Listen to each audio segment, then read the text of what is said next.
মামুনের বোন। ও বাবা, আল্লাহ ভাগ্যিস ওর কথা বলা বন্ধ করে দিছে। কথা বললে তো দুনিয়া দুনিয়া কিনে ফেলতো, দুনিয়া চাষ করে বেড়াইতো। এইরকম শাশুড়ি, এইরকম ননদ যেই ফ্যামিলিতে আছে, সেই ফ্যামিলিতে কোনোদিন সুখ আসবে না।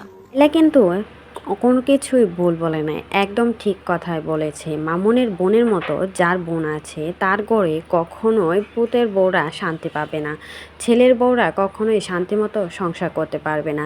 এই মেয়ে তো কথা বলতে পারে না, তারপরেও যেভাবে অঙ্গি ভঙ্গিতে লাইলাকে জুতা দিয়ে পিটাচ্ছে ছবির মাঝে, দেখে বোঝা যাচ্ছে কত পরিমাণের খারাপ। দেখে বোঝা যাচ্ছে সে যদি কথা বলতে পারতো তাহলে দুনিয়াটা কিনেই ফেলতো, তাহলে লাইলার একটা চুল মনে হয় মাথায় থাকতো না, সবটি তার হাতে থাকতো।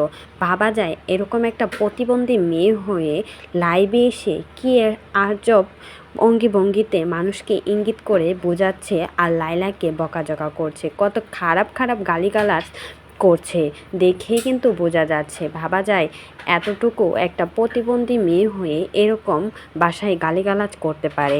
সে যদি কথা বলতে পারতো তাহলে হয়তো বা কী না করে ফেলতো। তাকে নিয়ে যেই কথা বলছে তাকেই জুতা দিয়ে পিটাচ্ছে মামুনের বোন। ভাবা যায় তার ভাইটা তাহলে কেমন শয়তান, বোঝাই যাচ্ছে। লায়লার এতদিন টাকা ছিল তাই লায়লাকে চেটে বাড়িতে তুলেছে, আর এখন লায়লার টাকা নেই, লায়লার বয়স হয়ে গেছে, এখন আর লায়লাকে ভালো লাগে না। এখন লায়লাকে মামুনের জীবন থেকে সরানোর জন্য কতই না নাটক করতেছে। এদিকে মা এসে লাইভে কথা বলছে, ওইদিকে প্রতিবন্ধী বোন লায়লাকে তো রীতিমতো জুতা দিয়ে পিটাচ্ছে, আর ওইদিকে মামুন তো রয়েইছে। যতদিন লায়লা টাকা খেতে পেরেছে ততদিনই কিন্তু ভালো ছিল।